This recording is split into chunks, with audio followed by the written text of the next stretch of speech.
नमस्कार दोस्तों, मैं एक सार चंद्रशेखर उगले आपका अपने Saini share market YouTube channel पे स्वागत करता हूं। हम देखेंगे इन्फोसिस का एनालिसिस, टेक्निकल, फंडामेंटल और उसका डेट टू इक्विटी रेशियो। क्या इसको बाय कर सकते हैं? बाय करने से क्या हमें इसका बेनिफिट मिल सकता है इस कंडीशंस में जहां पे मार्केट में बहुत ज्यादा निगेटिविटी है।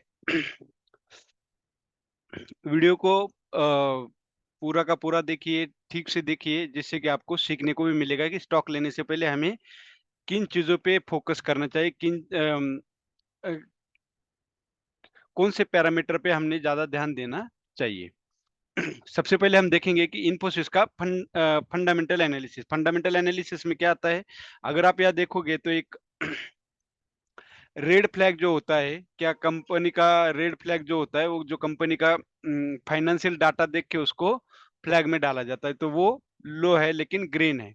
एंट्री पॉइंट एवरेज है, प्रॉफिटेबिलिटी हाई है और परफॉर्मेंस लो, वैल्यूएशन सबको पता है। इन आईटी फील्ड फिलहाल काफ़ी दिनों से सुस्त चल रहा है, जिसमें मंदी चल रही है। तो अब यहाँ पे हम क्या देखेंगे? सबसे पहले ओवरव्यू देखेंगे इन्फोसिस का। ओवरव्यू में क्या आएगा आपका? कंपनी का कैपिटल, कंपनी लार्ज कैप है, मिड कैप है।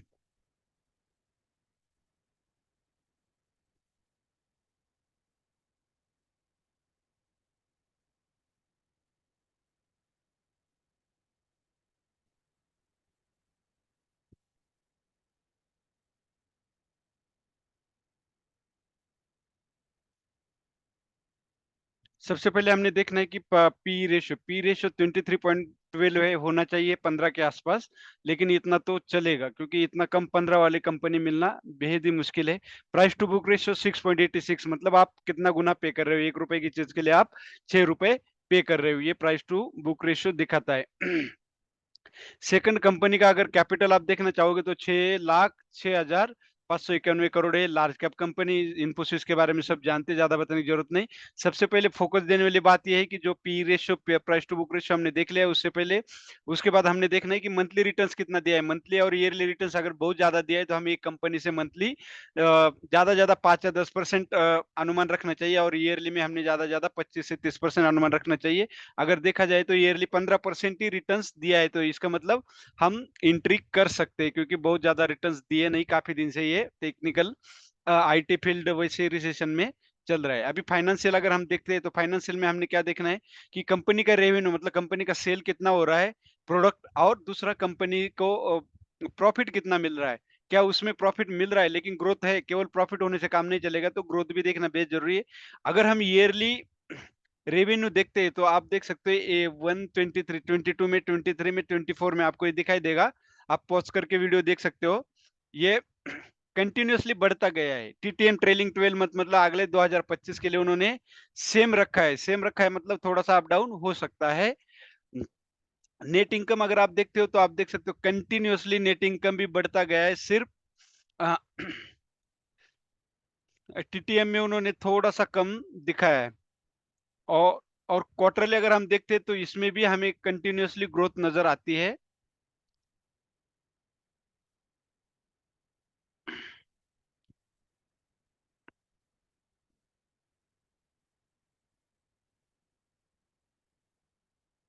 ये है क्वार्टरली का। क्वार्टरली अगर देखोगे तो टोटल रेवेन्यू यहाँ भी बढ़ता हुआ नजर आता है। और मार्च में आप देख सकते हो रिकॉर्ड का रेवेन्यू हुआ है। और नेट इनकम भी आप देखोगे तो मार्च में रिकॉर्ड ब्रेक नेट इनकम हुई है, मतलब कंपनी का प्रॉफिट एंड लॉस रेशियो अच्छा था। अब कैश कैश फ्लो कंपनी के पास होना बेहद जरूरी है।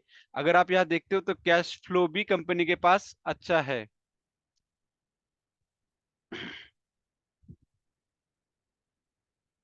यहाँ देख सकते हो free cash flow. Free cash flow का मतलब होता है कि आपके पास प्रॉफिट, डेट और इक्विटी माइनस करने के बाद जो बचता है, वो कैश फ्लो होना बेहद जरूरी होता है कंपनी के छोटे मोटे काम करने के लिए, जो कि कंपनी को किसी भी मुश्किल का सामना नहीं करना पड़ता है। अगर आपके पास कैश हो तो कंपनी, जिसको हम बोल सकते हैं, रिस्क मैनेज कर सकती है, कोई भी प्रॉब्लम्स आने से सॉल्व कर सकती है अगर पैसा है तो। फिर कंपैरिजन में अगर आप देखोगे तो इसका पी रेशो विप्रो से, पी रेशो और प्राइस टू बुक रेशो थोड़ा ज्यादा है। अ, यहाँ पे आपको नजर आएगा इन्फोसिस, टाटा कंसल्टेंसी, टाटा से टीसीएस से ठीक है, इसका पी और price to book ratio HCL के बराबर है और विप्रो से थोड़ा ज्यादा है, लेकिन ठीक है। और होल्डिंग अगर आप देखोगे तो म्यूचुअल फंड की होल्डिंग और डोमेस्टिक इंस्टीट्यूशन की होल्डिंग तकरीबन बराबर की है, तो अच्छा है। एफआई की भी होल्डिंग अच्छी है, इसमें 30.47 और टोटल प्रोमोटर होल्डिंग 13.14 जो कि स्टेबल है, कांस्टेंट है।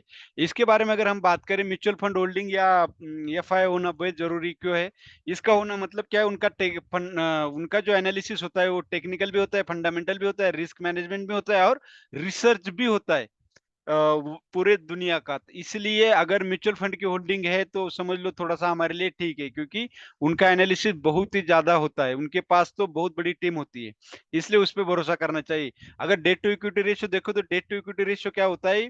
डेट ये हमेशा इक्विटी अमाउंट से कम होना चाहिए। अगर कंपनी मान लो बैंकरप्ट भी हो जाए तो कम से कम हमें कुछ तो मिल सकता है इक्विटी वालों को, तो वो 0.08% है, 1% से कम है, ये भी पॉजिटिव पॉइंट है। अगर टेक्निकली आप देखोगे तो inverse head and shoulder pattern बना है, जो कि मेरा बहुत ही फेवरेट रेशियो है, सॉरी पैटर्न है, इनवर्स हेड एंड शोल्डर। और यहाँ देखो ब्रेकआउट के बाद एक करेक्ट बढ़िया पुलबैक आया है। और सेकंड थिंग्स अगर आप यहाँ देखोगे तो बार-बार यहाँ से बायर्स एक्टिव हुए थे इन्फोसिस में, फिर यहाँ से, फिर यहाँ, मतलब 3, 4, 5 ये अभी 5th टाइम है। तो 1350 पे आप स्टॉप लॉस लगा सकते हो और 1532 के ऊपर आप इसको बाय कर सकते हो। बहुत ही बढ़िया इसका मुझे नज़र आ रहा है इन्फोसिस का टेक्निकल एनालिसिस में। आरएसआई भी आप देखोगे तो 40 के नीचे है, तो आरएसआई भी डाउन साइड होना बेहद ज़रूरी है और जो 14 डेज़ का ईएमए इसको अभी क्रॉस किया है। और अगर हम बॉलिंगर बैंड भी देखना चाहें तो हमें बॉलिंगर बैंड से पता चलता है कि जो नीचे वाली लाइन है इसको टच किया। आप जहाँ भी देखो, जहाँ भी नीचे वाली लाइन को टच करता है बॉलिंगर बैंड के, तो यहाँ से अप होता है। अगर हम 50 डेज़ ईएमए को देखेंगे तो उसके डाउन साइड ये ट्रेड कर रहा है, उसको क्रॉस करना बेहद ज़रूरी है। फिर भी अगर मुझे लगता है 1532 क्रॉस करता है तो हमें अपसाइड मोमेंट मिलेगी। एक पॉइंट नेगेटिव है जिसमें वॉल्यूम ज़्यादा नहीं है। फिर भी जहाँ तक मुझे लगता है जिस तरह से ब्रेकआउट के बाद पुल बैक दिया है, यहाँ से मार्केट स्टॉक अपसाइड जाना चाहिए। फर्स्ट टारगेट 1665 होगा, सेकंड टारगेट 1860 होगा एंड देन अबोव। ये हो गया हमारा। और इस कंडीशन में जहाँ पे मार्केट बिल्कुल टॉप पे है, करेक्शन आना है, तो ऐसे सिचुएशन में आपको लार्ज कैप कंपनी आपके पास होना बेहद जरूरी है आईटी में। यही है इन्फोसिस का टेक्निकल फंडामेंटल एनालिसिस। कोई बाय और सेल का रिकमेंडेशन नहीं, ओनली फॉर एजुकेशन पर्पज से। अगर आपको वीडियो बाय और सेल करना है तो आप अपने फाइनेंशियल एडवाइजर से कंसर्न कर सकते हैं। वीडियो अच्छा लगे तो लाइक शेयर और ज्यादा से ज्यादा शेयर जरूर कीजिए, सब्सक्राइब जरूर कीजिए। धन्यवाद। जय हिंद, जय भारत।